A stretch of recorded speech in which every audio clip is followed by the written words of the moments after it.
Good evening and welcome. It's 4:30 p.m. today on Thursday, 17th of February 2022. And the Asra Foundation's programs that are basically conducted for entrepreneurs, small businesses who are starting, managing or growing their business. आज हम हमारे जो दयासरा के experts हैं mister प्रकाश और mister Gijre ji, नमस्ते Prakash, hello, welcome Gijre ji. Thank you Anand. तो आज हम बिजनेस प्लानिंग के बारे में डिस्कशन करने वाले हैं और कुछ एंटरप्रेन्योर्स जूम पर भी कनेक्ट हुए हैं और फेसबुक पर भी हमें कुछ हमारे एंटरप्रेन्योर्स ज्वाइन हुए हैं। तो सबसे पहले मैं शुरुआत करने से पहले एक मिनट लेता हूँ just to talk about the Asra Foundation. The Asra Foundation was started about 7 years back, and in fact, last week we completed our 7th anniversary. 7वीं एनिवर्सरी हमने पूरी की। तो पिछले 7 सालों से जो स्मॉल बिजनेसेस है उनके लिए हम काम कर रहे हैं और that is mainly in the domains of compliance, finance, marketing, digital marketing, and all the domains that are important for a businessman to understand. Entrepreneur जब अपनी जर्नी में उनका प्रोडक्ट या सर्विस लेके मार्केट तक पहुंच रहा होता है तो बहुत सारी जरूरतें उसे होती है and sometimes entrepreneurship becomes a lonely journey. Although you might have your team members, sometimes there are a lot of responsibilities on one person or the small team that is handling many responsibilities at a time. So the Asra Foundation's objective is to make it easy for the entrepreneur. That's why our facilitator team constantly stays in touch with all the entrepreneurs that we work with. The handholding, support, expert consultation at the Asra is aimed at supporting the entrepreneur. तो आज हम business planning के बारे में प्रकाश के साथ और गिजरे जी इनके साथ बात करने वाले हैं. जब भी कोई बिजनेस शुरू होता है तो वो स्टार्टिंग फेज में और जब बिजनेस ग्रो भी होता है तो उस स्टेज में भी प्लानिंग की जरूरत हर एक बिजनेस को होती है. The planning getting better will always yield better results for the business in all respects, basically saving the costs as well as increasing your profits. So we are going to know from Prakash how does an entrepreneur plan a business, right? Prakash is our expert. He was an expert facilitator. Now he handles more responsibilities at the Asra Foundation, where he's mentored and coached many entrepreneurs in their journey of finance. And Gizreji is also more than 30 years of banking experience. So how is a loan proposal prepared, business plan prepared, is something that Gizreji has been guiding entrepreneurs for several decades, I would say. So we are lucky to have you, Gizreji and Prakash today. Over to you, Prakash, for the business planning. So before we start, let me just share my screen first.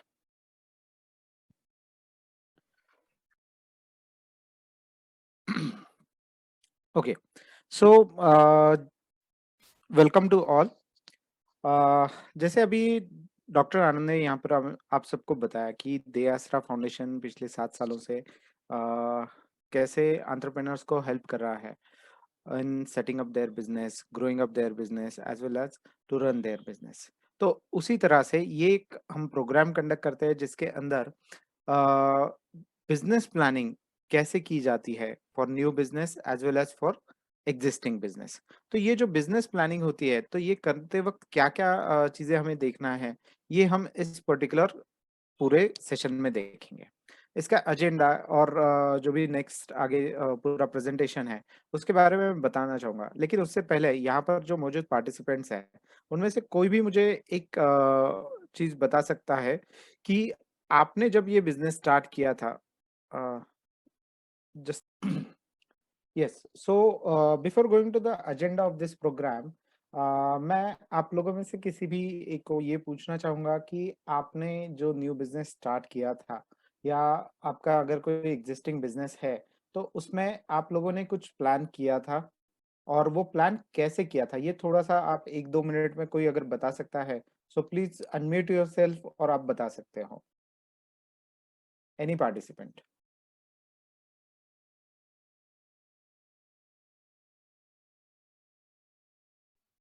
Can I speak? आवाज आ रही है? Yes sir, please go ahead. My name is Suman Talwar and I'm in Goa. Okay And I'm planning to start a new business in the service industry okay for people who have second and third homes in Goa.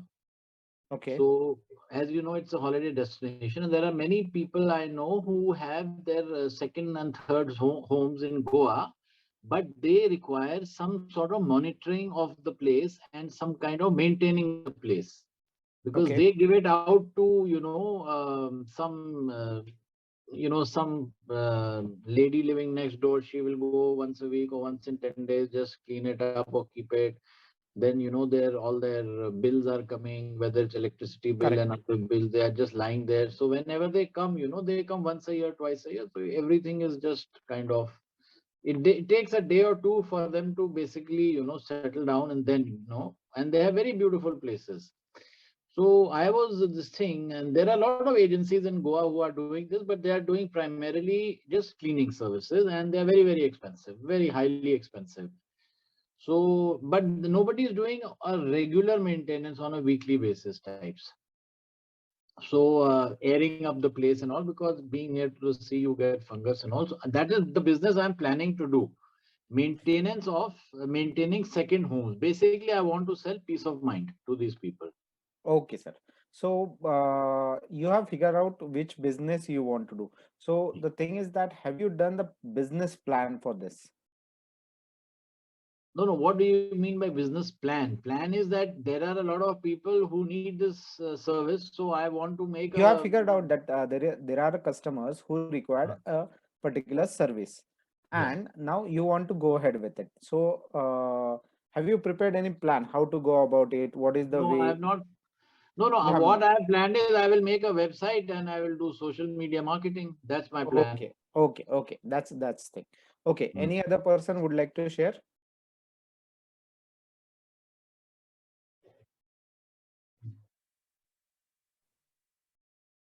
Hello. Anyone? Yes, please, ma'am. Go Yeah, ahead. I'm Bhavna Shah from Vadodara, Gujarat. Yes, ma'am. Please go ahead. So I started my business of homemade products like snacks, pickles, sweets, etc. Okay. I am a regular attendee of the Asra, this workshops and webinars.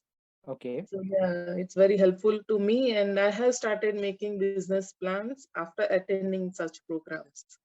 Okay. So So I you have have got started. Rough sketch बोलते हैं ना, वो मैंने बनाया है कि मुझे इतना Okay. रिसोर्सेस ये चाहिए, इतना इन्वेस्टमेंट चाहिए, कहाँ पर लगेगा, Okay. How much manpower I would be needing, वो सब Great. मैंने एक स्केच जैसे बनाया, बट नॉट फॉर्मल प्लान नहीं बनाया, Okay. Fine. Just noting down everything. या Great. Great. ओके सो यहाँ पर हमें कपल ऑफ एक्सपीरियंसेस है कि कैसे बिजनेस प्लान थोड़ा सा बनाया गया है। एटलीस्ट उन्होंने कुछ रफ आइडिया जो है तो उसे कुछ नोट डाउन करके वहाँ पर रिसोर्सेस आइडेंटिफाई किए हुए हैं, सर्विसेज एग्जैक्टली क्या है, वहाँ पर जो अवेलेबल कस्टमर है उन्हें क्या डिमांड है या कैसे वो सर्विस प्रोवाइड कर सकते हैं, मतलब टारगेटेड ग्रुप थोड़ा सा आइडेंटिफाई किया है। इस तरह से कुछ वी कैन से चीजें हैं जो लोगों ने बिजनेस स्टार्ट करने से पहले की है। सो लेट्स सी कि ये कैसे की जाती है और क्या क्या होता है इसमें। सो एजेंडा जो हमारे इस पर्टिकुलर प्रोग्राम का है, the first one, what is a business plan, how to plan a business, then tools and templates for planning a business, basic compliances and sources of funds. So let's see one by one. So आप सब लोगों को ये picture दिखाई दे रहा है, confuse about where to start. अगर आप ये पूरे पिक्चर में देखोगे तो यहाँ पे काफी सारी चीजें लिखी गई है कि मार्केटिंग लिखा हुआ है, प्लान लिखा हुआ है, प्लान फॉर 1 मंथ लिखा हुआ है, रिसर्च लिखा है, एनालिसिस लिखा है। तो इस तरह से अगर हम देखेंगे तो कोई भी अगर न्यू बिजनेस स्टार्ट करना चाहता है या ऑलरेडी बिजनेस स्टार्ट हुआ है लेकिन एक्सपांड भी करना चाहता है, तो ये एक पर्टिकुलर स्टेज होती है जहां पर हम सब लोग कंफ्यूज होते हैं कि ये सारी चीजें मुझे करनी है, लेकिन इसे कैसे करें, इसे कौन से ऑर्डर में करें, is it a chronological order, तो इसे मैं क्या करूं कि ये मैं एग्जैक्टली इसे बिजनेस प्लान को बनाकर आगे चल पाऊंगा। तो ये कैसे हम कर सकते हैं, तो इसे हम देखेंगे अब। तो जैसे मैंने आपको बताया था कि business plan, what is business plan, agenda में जैसे बताया था। So first of all, business plan is a written document that describes in detail how a business defines its objective and how it is to go about achieving its goal. A business plan lays out a written roadmap for the firm from marketing, financial and operational standpoints. ये definition यहाँ पर आपको दिखाई दे रहा है, मैंने पढ़ा हुआ है। अब ये पढ़ते वक्त यहाँ पर कुछ वर्ड्स आपको फिर से एक बार रिविजिट करने होंगे। A business plan is a written document. अब ये क्या होता है कि बिजनेस प्लान एक रिटन डॉक्यूमेंट होना चाहिए। अभी मैम ने यहाँ पर बताया कि उन्होंने कुछ नोट डाउन किया है, नोटिंग्स किए हुए हैं, तो दैट मीन्स कि आपको पेन और पेपर या आप अब हम लोग सब कंप्यूटर्स मोबाइल इस्तेमाल करते हैं, तो डिजिटली भी हम ये सब चीजें रख सकते हैं। सो कहीं ना कहीं आपको फर्स्ट ऑफ ऑल ये एक डॉक्यूमेंट बनाना है जिसमें डिटेल्स में मेंशन होना चाहिए। क्या मेंशन होना चाहिए कि आपके बिजनेस का ऑब्जेक्टिव क्या है और आप उसे अचीव कैसे करोगे, जो भी आपका पर्टिकुलर गोल है वो कैसे अचीव करोगे, ये आपको लिखना बहुत जरूरी है।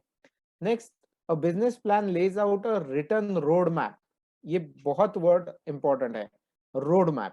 सो मुझे road map is just like a map कि फर्स्ट कौन सा है, सेकंड स्टेप क्या है, थर्ड स्टेप क्या है। जैसे अगर हम कहीं पर भी जाते हैं तो मैप से one station to second, third, fourth, fifth, six, इस तरह से हम ट्रैवल करते वक्त देखते हैं कि ये स्टेशन हमारे या जो भी स्टॉप्स होते हैं वो वैसे होते हैं। सो उसी तरह से बिजनेस का ये रोड मैप बनाते वक्त आपको चीजों की ये जानकारी होना जरूरी है और उसे लिखना जरूरी है और उसे उस ऑर्डर में लिखना जरूरी है, ताकि एक स्टेप से नेक्स्ट स्टेप, नेक्स्ट स्टेप से उसके अगला स्टेप, ये हमें करना जरूरी है।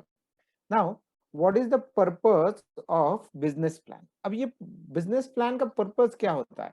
So there are two purpose. First one, it helps you to run your business with a more cohesive vision and it helps to understand the financial viability of the business. तो अब यहाँ पर ये एक वर्ड है financial viability.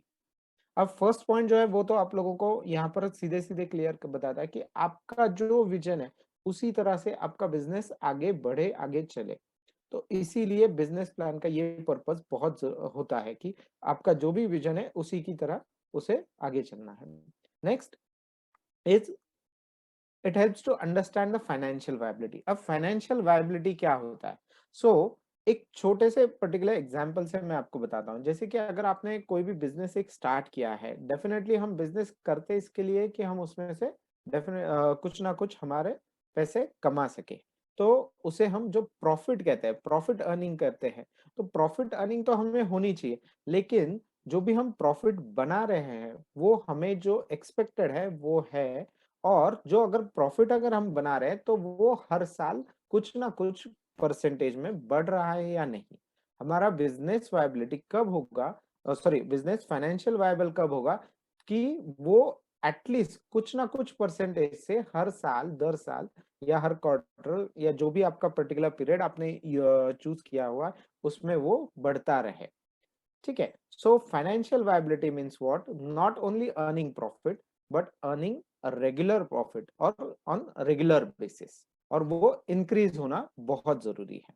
Next, why should you prepare a business plan. अब यहाँ पर भी एक रिटर्न चीज ऐसी लिखी गई है, business plan is a very important strategic tool for entrepreneurs. It helps them to achieve both short term and long term goals.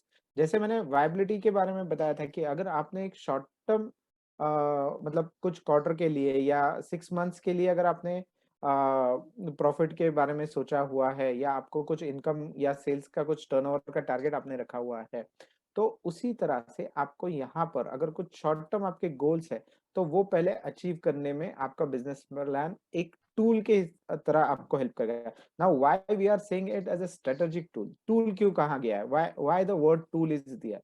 अगर आपको पता है कि आपको कोई भी काम करना है, जैसे कोई हमें छोटा मोटा घर में कोई काम करना पड़ता है, तो उसके लिए हम देखते हैं कि हार्डवेयर टूल हमारे पास होते हैं। विदाउट दैट पर्टिकुलर टूल हम कुछ काम नहीं कर सकते हैं। सर्टन अगर चीजें, अगर कुछ रिपेयर करना है, कुछ छोटा मोटा घर का कुछ फर्नीचर का वगैरह काम है, छोटा मोटा क्यों ना हो, लेकिन अगर टूल है तो आसानी से हम इसे, नॉर्मल अगर हमें स्क्रू भी कहीं फिट करना है तो उसके लिए we require that screwdriver. अगर हम किसी और चीज से करते हैं तो वो पॉसिबल होता नहीं। So that is what the importance of the tool. Tool से हमारा काम आसान होता है और पर्टिकुलर टाइम के अंदर होता है, जो भी हमने फिक्स किया है उसके अंदर। That's why business plan is a very important strategic tool. तो इसका इस्तेमाल करके आपको आपके short term goals as well as long term goals जो है वो अचीव कर सकते हो। That is why business plan is important. Now what does a business plan look like? अब यहाँ पर आपको काफी सारी चीजें दिखाई दे रही है। सो अगर मैं सोचूं कि मैं पहले क्या करूं, what is the first thing मुझे करना चाहिए, तो वो एक पर्टिकुलर ऑर्डर में होना बहुत जरूरी है। So first and most important thing मुझे ये पता करना है कि मेरी बिजनेस एक्टिविटी क्या है। यहाँ पर आप अगर देखोगे दिस मिशन, जैसे यहाँ पर हमने लिखा है, so what is my particular business activity. अगर वो बिजनेस एक्टिविटी मेरी फाइनलाइज है तो उसको क्या है, उसका डिटेल में आपको लिखना बहुत जरूरी है। जैसे कि लेट्स से मैं एक रेडीमेड गारमेंट्स का स्टोर स्टार्ट करना चाहता हूँ। नाउ ये बिजनेस एक्टिविटी अगर हम कहते हैं तो बेसिकली मैं क्या करना चाहता हूँ, रेडीमेड गारमेंट्स जो लेडीज के हैं या जेंट्स के हैं, या फिर मैं चिल्ड्रन वेयर्स में कुछ करना चाहता हूँ, मैं रिटेल का छोटा सा स्टोर स्टार्ट करना चाहता हूँ, या मैं होलसेल का स्टोर स्टार्ट करना चाहता हूँ। तो इस तरह से मुझे बिजनेस एक्टिविटी वहां पर डिटेल में लिखना बहुत जरूरी है। अब जैसे ही मैं अगर बिजनेस एक्टिविटी के बारे में लिखता हूं तो मुझे आगे चल के कुछ चीजों की बहुत जरूरत होती है। जैसे कि मुझे वहां पर ये पर्टिकुलर बिजनेस एक्टिविटी कहाँ स्टार्ट करनी है, मेरा मतलब जगह कहाँ पर होने वाली है, तो बिजनेस लोकेशन कहाँ पर है। अगर मैं लोकेशन कुछ सोच रहा हूँ, एक पर्टिकुलर जगह है, तो वहां पर ऑलरेडी इस तरह के बिजनेसेस अगर एस्टेब्लिश है तो वो मेरे कॉम्पिटिटर्स हैं। अब उन कॉम्पिटिटर्स का मुझे स्टडी करना बहुत जरूरी है। So competition study is also important. So competition का अगर हम स्टडी करेंगे, वहाँ जो एस्टेब्लिश मार्केट है वहाँ का हम स्टडी करेंगे, तो हमें पता चलेगा कि हमें एग्जैक्टली वहाँ पर क्या करना है, या किस तरह के प्रोडक्ट्स और सर्विसेज वहाँ का जो भी टीजी है उनके लिए हम दे सकते हैं। सो ये चीजें हमें स्टेप बाय स्टेप करना बहुत जरूरी है। अब जो बिजनेस लोकेशन होता है उसे फाइनलाइज करने के लिए भी हमें कुछ चीजों का ध्यान रखना बहुत जरूरी है। अब ये क्यों होता है? अगर आपको कोई पर्टिकुलरली कोई भी बिजनेस लोकेशन फाइनलाइज करनी है तो उसमें भी हमें क्या चीजें देखनी चाहिए, वो भी हम आगे कुछ स्लाइड्स में देखेंगे। अब जैसे मैंने बताया था कि डिस्क्राइब योर बिजनेस एक्टिविटी। अब इसमें फर्स्ट टिप क्या होती है, identification of the business activity. आपके प्रोडक्ट्स क्या है, आपकी सर्विस क्या है, ये आप जो भी ऑफर करने वाले हो वो आपको डिटेल में लिखना जरूरी है। जस्ट ओनली अगर मैं कोई रेडीमेड गारमेंट्स का शॉप स्टार्ट करना चाहता हूँ, ये नहीं होगा। आपको डिटेल में लिखना है कि उसमें क्या क्या होगा, पर्टिकुलर कौन सा टारगेटेड ग्रुप के लिए मैं कपड़े वगैरह रख रहा हूँ, क्या फैशन के कपड़े में रखने वाला हूँ। ये सब चीजें माइन्यूटली वहां पर आपको प्रोडक्ट्स और सर्विसेज में लिखना बहुत जरूरी है। Then suitable name for your business. तो ये भी बहुत जरूरी होता है कि आपका जो भी बिजनेस एक्टिविटी है तो उसके रिलेटेड उसे आप देखोगे तो आपको वहां पर नेम जो है वो कंप्लीटली रिफ्लेक्ट होना चाहिए कि आपका पर्टिकुलरली क्या टाइप की सर्विसेज है या आपके क्या प्रोडक्ट्स है। तो रिलेटेड टू दैट, अगर आप फूड बिजनेस में हो, रेस्टोरेंट बिजनेस में हो, तो आपको वैसा नाम रखना बहुत जरूरी होता है। तो आप कई सारे नेम्स वगैरह देखते हो तो वो नेम फाइनलाइजेशन भी आपको लिखना बहुत जरूरी है। Now listing down of names and details of की टीम मेंबर्स। ये पॉइंट मैंने पढ़ा, क्यों पढ़ा, बिकॉज द रीजन इज यहाँ पर क्लियरली मेंशन किया है कि आपके पास जो भी आपके की टीम मेंबर्स है, मतलब जो भी पर्टिकुलर बिजनेस में आप में शामिल है आपके साथ, वो चाहे आपके एम्प्लॉयज हो, आपके पार्टनर्स हो या आप खुद हो, तो आपका पूरे नाम and details. Now what about detail? Detail means उनका एजुकेशनल क्वालिफिकेशन क्या है, पर्टिकुलर बिजनेस एक्टिविटी के बारे में उनके पास किस टाइप का नॉलेज है, ट्रेनिंग है, ये लिखना बहुत जरूरी है। और साथ साथ में इसके साथ उनका एक ब्रीफ प्रोफाइल, एक छोटा सा डिस्क्रिप्शन लिखना बहुत जरूरी है। ये बहुत जरूरी होता है ताकि बिजनेस बिजनेस जो भी आप एक्टिविटी करने वाले हो, अगर उसमें कुछ टेक्निकल चीजें हैं या उसमें कुछ ऐसी we can say related to particular technology अगर है, तो वो पर्टिकुलर टेक्नोलॉजी या उसका नॉलेज आपके एम्प्लॉय के पास या आपके पार्टनर के पास है या नहीं देखा जाता है। तो उसके साथ साथ अदर रिलेटेड थिंग जैसे कि अकाउंट्स के बारे में हो या थोड़ा बहुत नॉलेज आपको पर्टिकुलर बिजनेस के डे टू डे ऑपरेशंस जो करने होते हैं उसके बारे में होना चाहिए। तो इस तरह से आपके जो भी टीम मेंबर्स हैं उनका नाम और उनके ब्रीफ प्रोफाइल लिखना बहुत जरूरी है। Finalization of business location. So अब बिजनेस लोकेशन फाइनलाइज करते वक्त क्या देखना चाहिए? तो फर्स्ट ऑफ ऑल वहां पर जहां आप पर्टिकुलरली शॉप अगर लेना चाहते हो तो वो मार्केट आपको देखना बहुत जरूरी है। अब उस मार्केट में भी आपको जो जगह देखनी है तो वो आपके पर्टिकुलर जो भी शॉप है तो वो इजीली एक्सेसिबल है या नहीं, मतलब वहां तक आने के लिए जगह कैसी है, वहाँ की जो भी लोकेशन क्या है, देन आपके यहाँ मतलब पर्टिकुलर शॉप तक आने के लिए रोड है या नहीं, ये देखना बहुत जरूरी है। नेक्स्ट इंपॉर्टेंट थिंग, अगर आप कोई मैन्युफैक्चरिंग यूनिट स्टार्ट करना चाहते हो और ये कहीं इंडस्ट्रियल एरिया जो होते हैं वहां पर अगर स्टार्ट करना चाहते हो तो बहुत जरूरी है कि आपको कुछ चीजों का ध्यान रखना चाहिए, जैसे कि आपको वहां पर इलेक्ट्रिसिटी हो या आपका वाटर कनेक्शन हो। इस तरह से जो चीजें होती है वो आपको वहां पर मिलने वाली है या नहीं, ये आपको पहले देखना बहुत जरूरी है। साथ साथ में जो अप्रोच रोड होता है वो भी बहुत जरूरी है। जैसे कि अगर आपका रॉ मटेरियल है और वो किसी टेम्पो या ट्रक से आने वाला है तो उतना जगह होना चाहिए कि वहां तक आपके मतलब पर्टिकुलर शॉप है वहां तक रॉ मटेरियल पहुंचा जाना चाहिए। अगर ऐसा नहीं है तो उसमें फिर रॉ मटेरियल और फिनिश गुड्स दोनों के ट्रांसपोर्टेशन में आपका काफी वक्त जाता है और उसमें आपका पैसा भी काफी खर्चा होता है। सो फाइनलाइजेशन ऑफ बिजनेस लोकेशन ये बहुत जरूरी होता है और इसमें ये सब चीजों का थोड़ा आपको ध्यान रखना जरूरी है। अब एनालिसिस ऑफ इन्वेस्टमेंट कैपेसिटी, अब ये जो है ये हम थोड़ा सा नेक्स्ट कुछ स्लाइड्स है उसमें हम देखेंगे कि एग्जैक्टली आप ये एनालिसिस कैसे कर सकते हो जब ये बिजनेस एक्टिविटी मतलब ये जब चीजें आप करते हो तो ये कैसे करना है ये भी मैं आपको बताऊंगा अगले कुछ स्लाइड्स में। Now next is study the competition and market. अब यहाँ पर ये एक टेम्पलेट हमने यहाँ पर दिया हुआ है।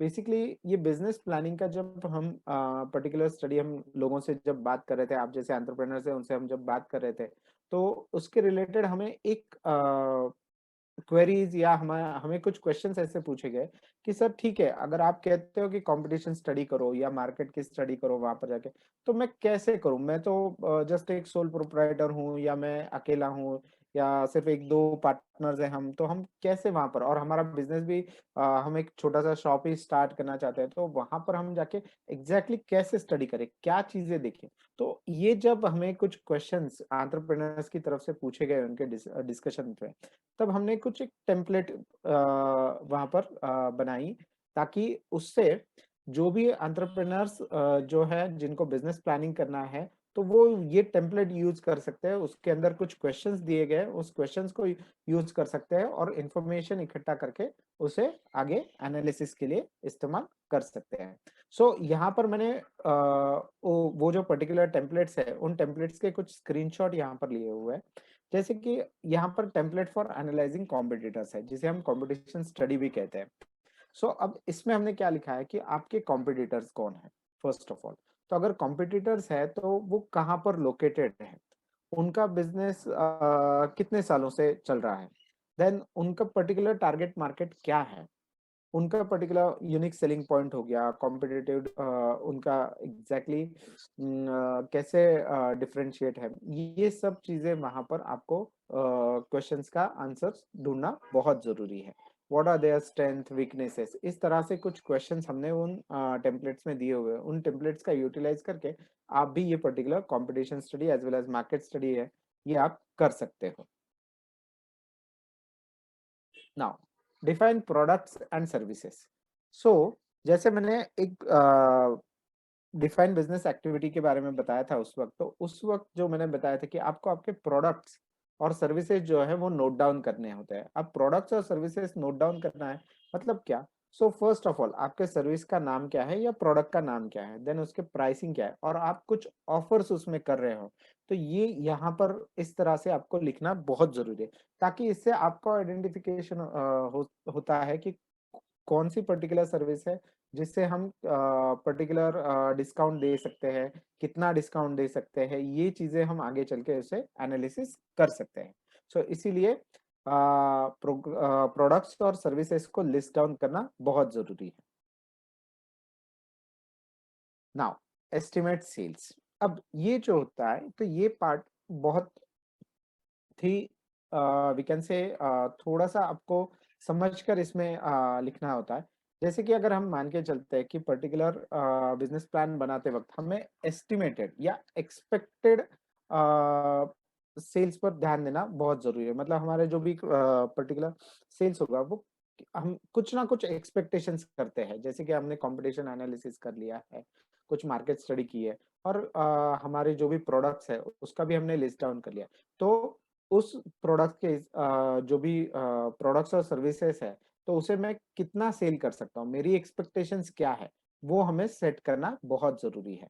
तो उसे हम कुछ जो भी स्टडी मटेरियल आपके पास आ जाएगा तो उसके बेसिस पर हम वहां पर ये एस्टिमेशन कर सकते हैं। जैसे कि मैंने बताया था कि रेडीमेड गारमेंट्स का अगर कोई स्टोर स्टार्ट करते हैं तो उसमें हम क्या कर सकते हैं कि फर्स्ट फ्यू मंथ्स में मेरा कितना सेल्स होगा, फर्स्ट 2 to 3 मंथ्स में, और अगर मेरा सेल फर्स्ट 2 मंथ्स में होता है तो on the basis of that third month का मैं एस्टिमेट या एक्सपेक्टेशन सेट कर सकता हूँ। देखिए मैंने प्रोडक्ट लिस्ट डाउन किए थे, ड्रेस मटेरियल है, शर्ट्स है, ट्राउजर्स है, साड़ीज है।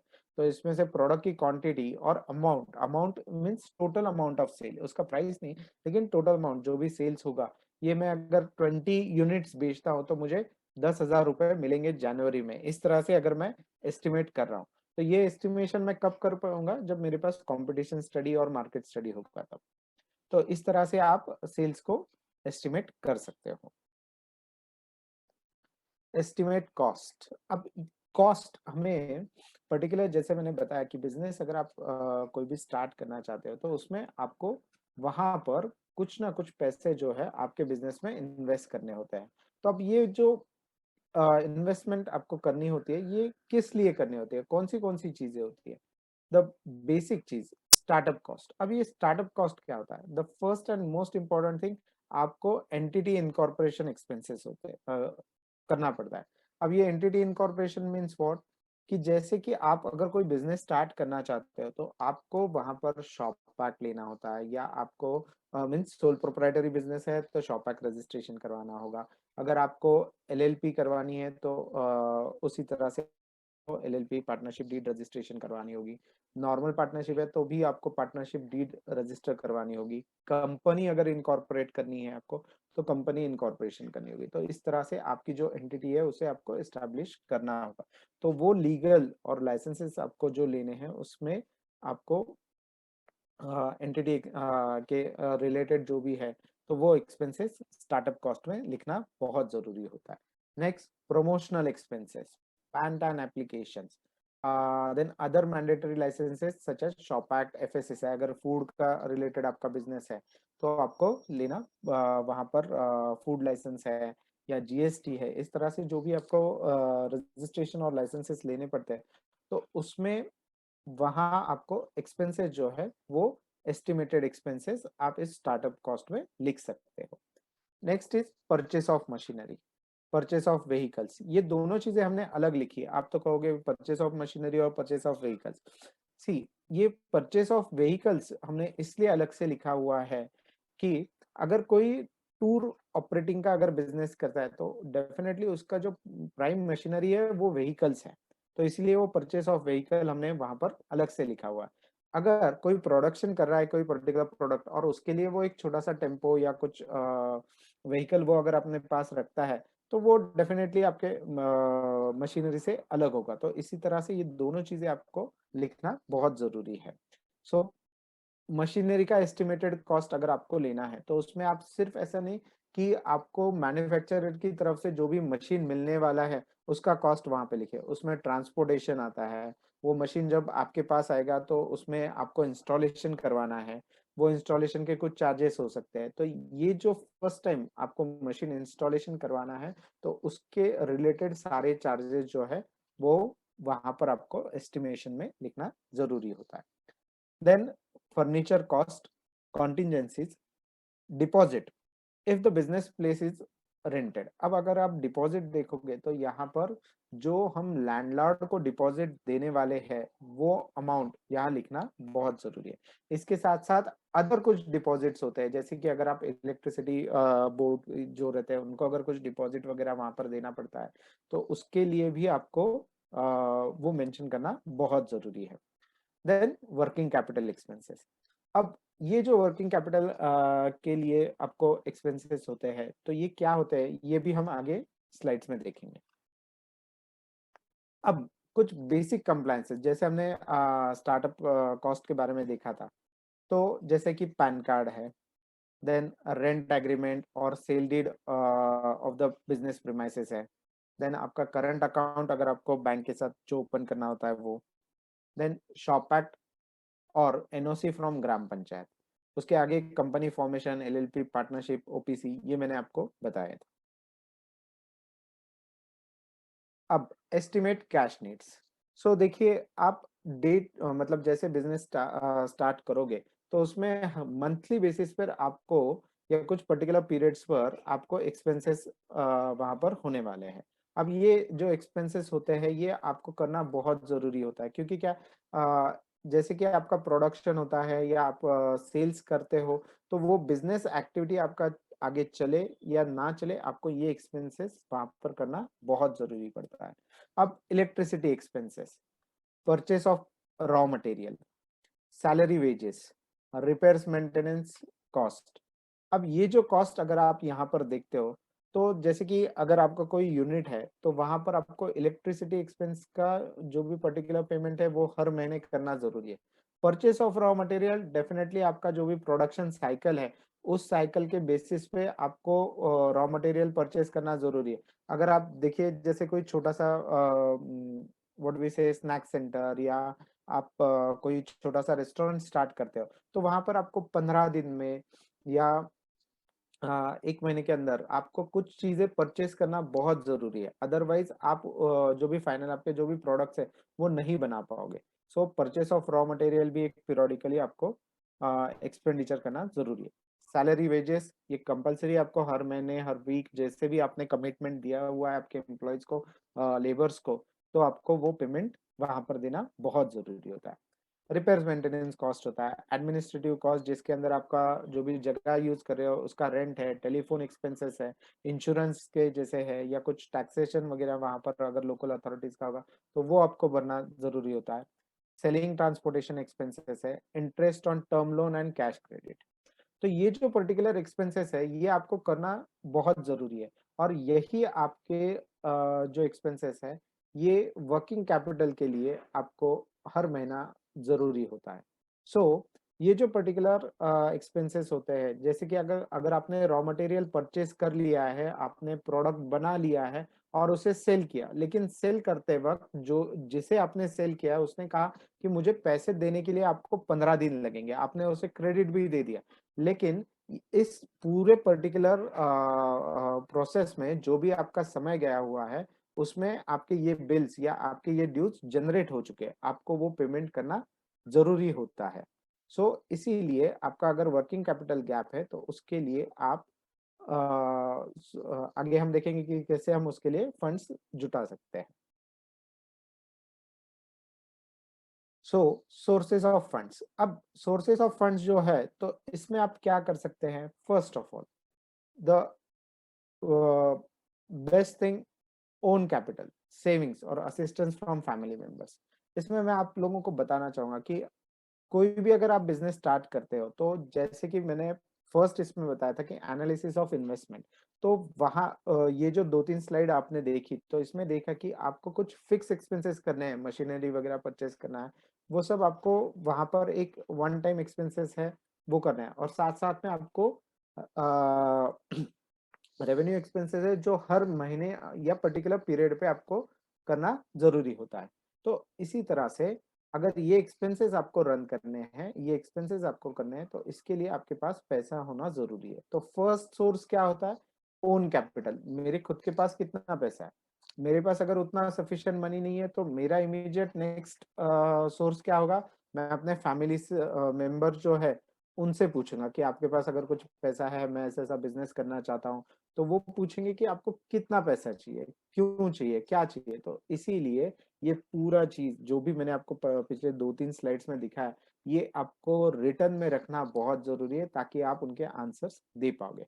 देखिए, मैं एक छोटा सा एग्जांपल देके आपको बताता हूँ। अगर आज आपके घर पे कोई भी आपका रिलेटिव है तो आपको आके पूछता है, जैसे आपके कोई भाई बेटा जो भी रहेंगे, वो आके अगर वो पूछेंगे कि मुझे 100 रुपए दीजिए, तो आप कोई भी इंसान ऐसे नहीं कहेगा कि ये लो भाई 100 रुपए।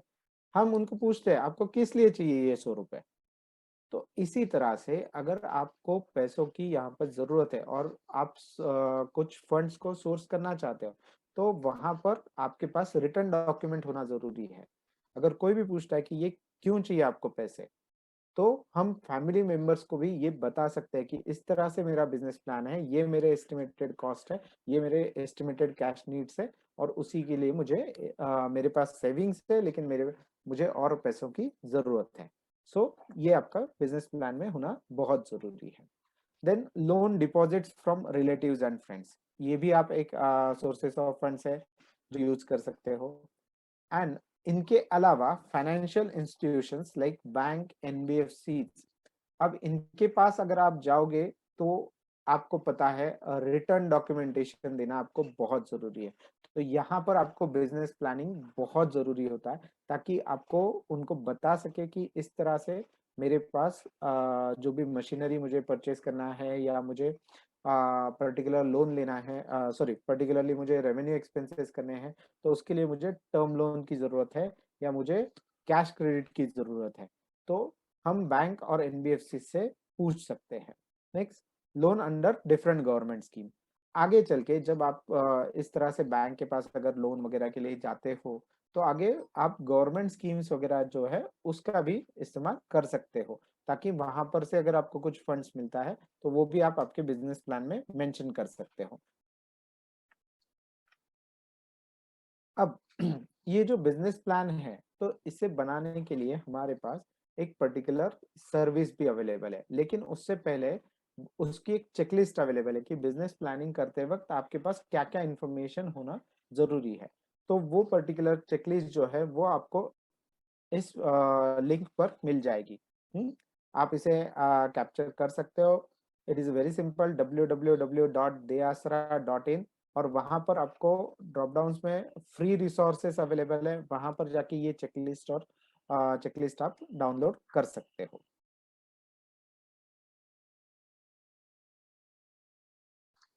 अब ये जो बिजनेस प्लानिंग आपको करना है, तो इसमें अगर आपको दे आसरा की तरफ से हेल्प चाहिए तो हम आपको यहाँ पर बिजनेस प्लानिंग और आइडिया वैलिडेशन के लिए पूरी तरह से हेल्प करते हैं।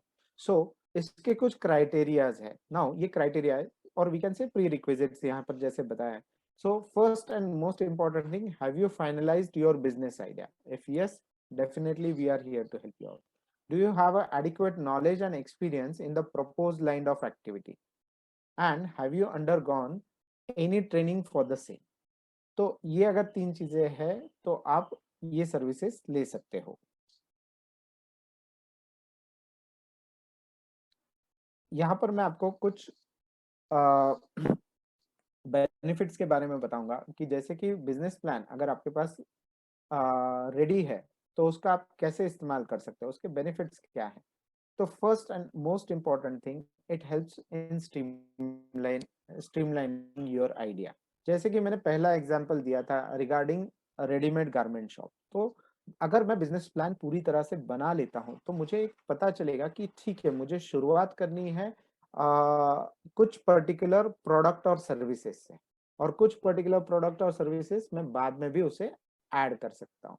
सो मेरा जो भी आइडिया ओवर, जैसे हम कहते हैं कि जस्ट इन वेग ऐसा नहीं होगा, but it will be a streamline.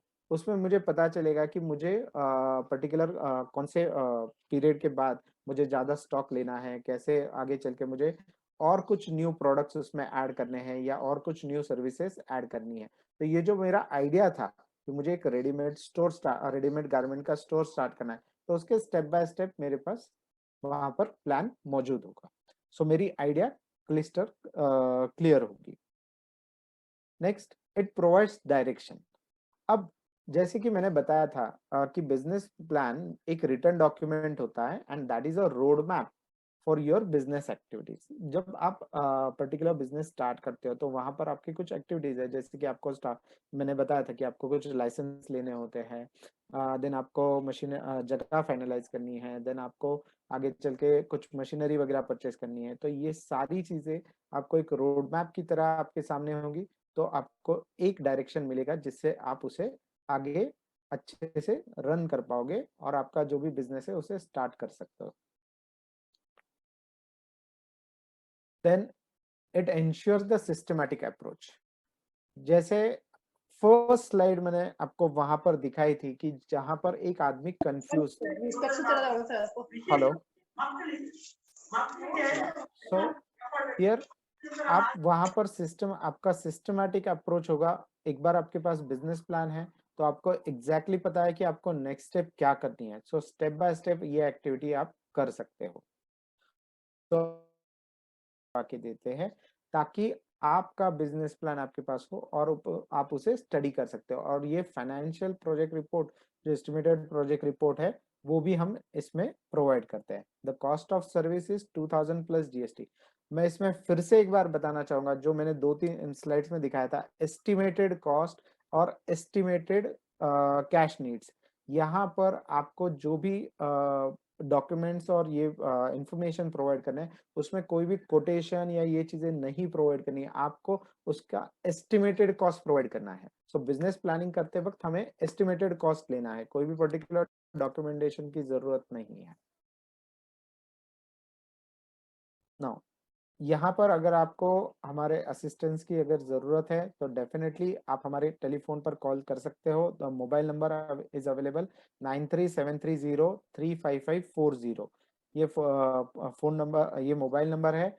इसे आप Monday morning 10 to Friday morning 10 AM to 6 PM तक आप इसे इस्तेमाल कर सकते हो। आप इस पे कॉल कर सकते हो।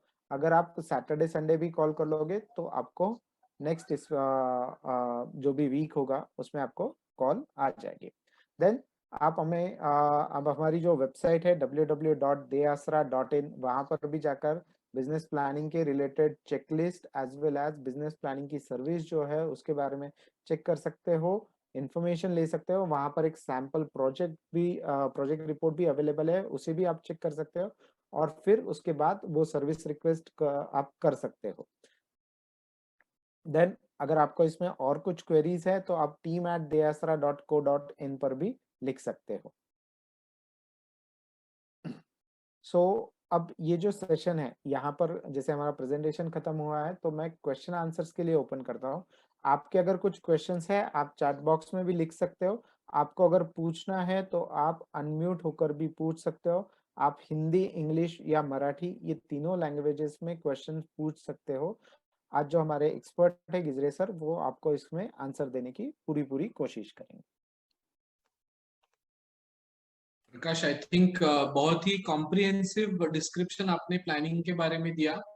हमारे जो एक्सपर्ट है सुधीर जी, वो भी क्वेश्चन जो है उसके आंसर्स दे देंगे। एक कंफ्यूजन की स्टेज से हम कितने क्लैरिटी से सोच सकते हैं बिजनेस के बारे में, इसके बारे में आपने जानकारी बताई। तो I request everybody to also come up with any questions that they have। अगर आपको कुछ questions है तो आप पूछ सकते हैं। वन क्वेश्चन, हाँ, अगर बोलिए। अगर सोल प्रोप्राइटरशिप बनती है, जैसे आपने बताया पार्टनरशिप है, एलएलपी या प्राइवेट लिमिटेड कंपनी बनाओ, अगर कोई सोल प्रोप्राइटरशिप से हम बना के स्टार्ट करना चाहते हैं, तो then what are the compliances, statutory compliances? Yes, sir. Very good question. In fact, sole proprietor हो तो sole proprietor के लिए कोई registration, partnership या LLP या private limited company और OPC इसी प्रकार का नहीं रहता. You can very well start your business by say good name Sai Enterprises Proprietor. इसी हिसाब से you can start the venture, but for this only license required is the Shop Act. You have to obtain a Shop Act. At that time, you have to disclose your business entity. इसीलिए आपका business का नाम कैची होना चाहिए या कैसा होना चाहिए. You can think over that also, and you finalize according to that, and you have to disclose that in that Shop Act registration when you apply on online basis as such. Okay. Yeah. Yeah. Thank you. Welcome, sir. Hello, good evening sir. Yes, बोलिए. अभी मेरा business जो है वो soul थोड़ा proprietor. आपका आवाज नहीं आ रहा है क्लियर. हेलो, या can you hear me now? थोड़ा और it's not very clear. Ma'am volume काफी लो है, आप थोड़ा सा माइक के पास आके बोलिए. हेलो, इज इट ओके ना? Hello, no, it's not okay. Hello. Ma'am आप अगर क्वेश्चन है तो आप टाइप भी कर सकते हो, अगर आपका वॉल्यूम में मतलब वहां पर वॉइस का वॉल्यूम में अगर कुछ प्रॉब्लम है. Yes, now it's better, go ahead. Okay, so अभी मेरा सोल प्रोप्राइटरशिप फर्म है। नाउ पार्टनरशिप फर्म बनानी है, तो इसमें कंप्लायंसेस वगैरह तो समझ में आया कि बैंक में मुझे पार्टनरशिप फर्म का अकाउंट खोलना पड़ेगा और फर्म भी उस तरह से हो। लेकिन वो पार्टनरशिप जो शेयरिंग होता है, how to decide that? Is it based on the investment we make? Okay, whatever I have listened, because your voice was not very clear as such. You are already in business. You are having a proprietary concern. Now you want to go scale up the operations, and for that you want to form a partnership firm. और इस partnership firm में मान लो 2 partner है या 3 partner है, तो उनका sharing यानी उनका प्रॉफिट परसेंटेज और उनका contribution to business by way of capital, ये कैसा होना चाहिए, इसके बारे में आपको जानकारी चाहिए. सही है? Yes, yes. Yeah. See, you are a proprietor and you have started the business. It's running well for last 2 years, and you want to now stuck up because of some say capital. Banker भी बोल रहे हैं कि हम ज्यादा पैसे देने के लिए तैयार है, मगर आपका कैपिटल इतना इतना होना चाहिए. So your relation or your friend will become a partner in your firm. So how much he is contributing? Suppose he is contributing more than yours, then what should be the percentage? That needs to be discussed in amongst the partner. What is the role he is playing? Suppose he is only a financial partner. He doesn't want to become a managing partner. वो बोलेंगे मैं पैसा दूंगा, suppose 10 lakh I will invest, but I will not look after any activity. I will not manage the business. Then accordingly you may say that instead of say bank deposit interest rate, I will pay you 15%. So you are, if you having a 10 lakhs in a business, then मैं 15% का आपको share दे दूंगी. इसी प्रकार से you have to negotiate. It all depends upon your skill and that partner's skill, what activity is and how you are going to scale up the activity. Suppose he says that no, I will contribute even for marketing.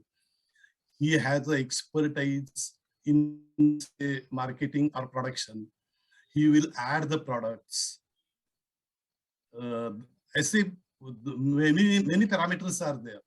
On the basis of these parameters, you have to discuss, deliberate. Even suppose you have some mentor, आपके पास कोई mentor हो, तो mentor को भी consult कर सकते हैं. There is no hard fast rule for a small business. But suppose 2 बरस में आपने इतना business अच्छा किया है कि business का valuation भी आप कर सकती है. So depending upon that valuation also will become these percentages as such. Okay. Yeah, thank you. Welcome.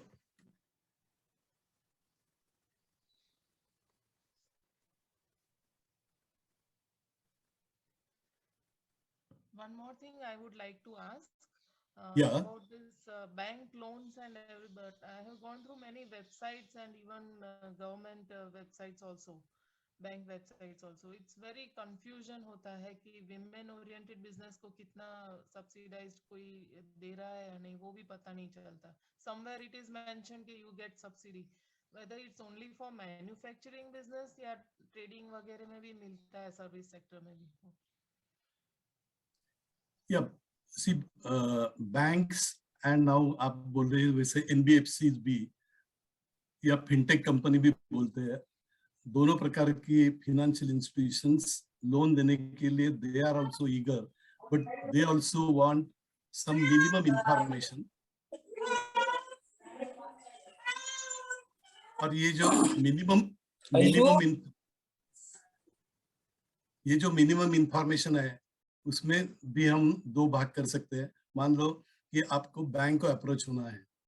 So most of the banks अभी ऑनलाइन उनका लोन प्रोसेसिंग चल रहा है, बट अभी तक हुआ नहीं है. इसलिए you have to have a business plan के बाद प्रोजेक्ट रिपोर्ट होना चाहिए. And in project report, all these financial projections, viability, present activity, expansion कैसे करने का है, क्या-क्या ऐड करने का है, उसके नए प्रोजेक्शंस क्या होंगे, प्रेजेंट पोजीशन आपकी बिजनेस की क्या है, उसका सबका हम कंपैरेटिव स्टडी करते हैं. और उसके बाद व्हाट बैंक रिक्वायर्स और banker wants in your business, because he will do a SWOT analysis of yours as a proprietor, your business, your financials. ये सबका SWOT analysis होता है. SWOT analysis means strength, weaknesses, threats and opportunities. ये पूरा करने के बाद we highlight all these aspects in the project report, and that is rather helpful to you in getting a loan from banks. But now NBFCs are also coming picture, and they are also offering service digitally. But they are by and large averse to consider a fresh business proposal. Fresh यानी नए business, new loan हो, new to credit. So they are little averse. They may also require some sort of additional comfort. So ये सब बातों की rather we analyze in detail, and based on that we prepare a project report. There are government schemes, and in government schemes there are even NBFCs. They are also offer loan to women entrepreneurs only. So we have all this information. You approach us, we will have a detailed discussion, and based on that, which is rather more suitable, how much is your requirement, whether you require some capital investment for purchase of some machinery, acquiring some machinery, or you require only working capital. ये पूरा study करने के बाद, then we will prepare and we will even route the proposal if required through government agency also, wherever such a type of schemes are there, and some subsidy incentives. For that also simultaneously you can able to apply. But for that some detailed inquiry, detailed dialogue is required, and we have set up questionnaires for that also. Prakash will guide you in that, but do approach us. We will also help in getting loan from banks. But simultaneously I will make one more thing clear over here. We don't have our own bank. Your bank is our bank, or we have also tied up with few banks. there also we will try, if at your particular location, if that bank is there, branch is there, or through NBFC also, we can very well help you in getting a loan. Thank you, sir. I would surely Welcome. connect with you. Yeah. Please, yeah. Because now there are institutions online loan dete hai, and that too only for a woman entrepreneurs or a homepreneurs also. Yeah, that I want to get connected with. Yeah. There we can able to guide you and we can very well push your proposal ahead as such. Okay.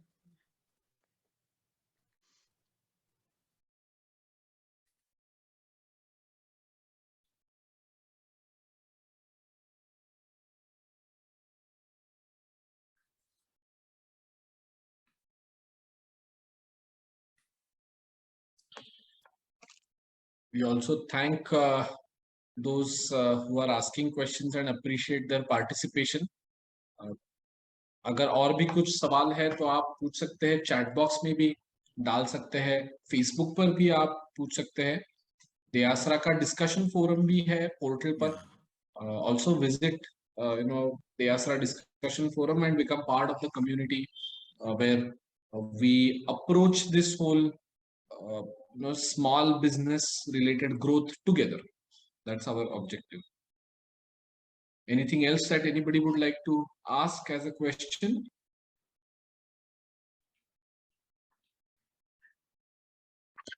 Dr. Anand has rightly pointed out that discussion forum, we have introduced this very recently, and there you can ask your question. Just type the question, you will get responses among your colleagues also, as well as from experts also.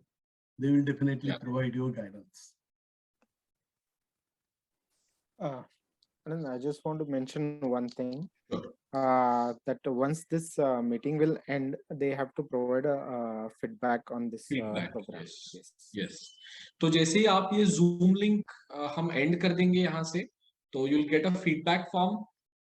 हमारी request ये है कि आप ज़्यादा से ज़्यादा feedback दे दीजिए, क्योंकि that will also help us tweak anything that you would like to know more, or also understand your needs better.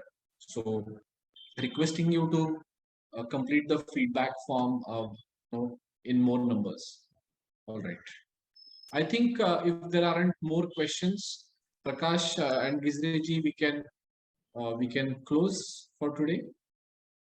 Close kar sakte hain. Yes, sir. Thank you so much, everybody present on Zoom as well as everybody present on Facebook. आप सबका धन्यवाद. और इन programmes में आपके entrepreneur friends को भी invite करते रहिए, and let us work together towards making India a strong nation through our mission of helping and supporting small businesses. Thank you so much. Have a great evening ahead. Thank you. Thank you.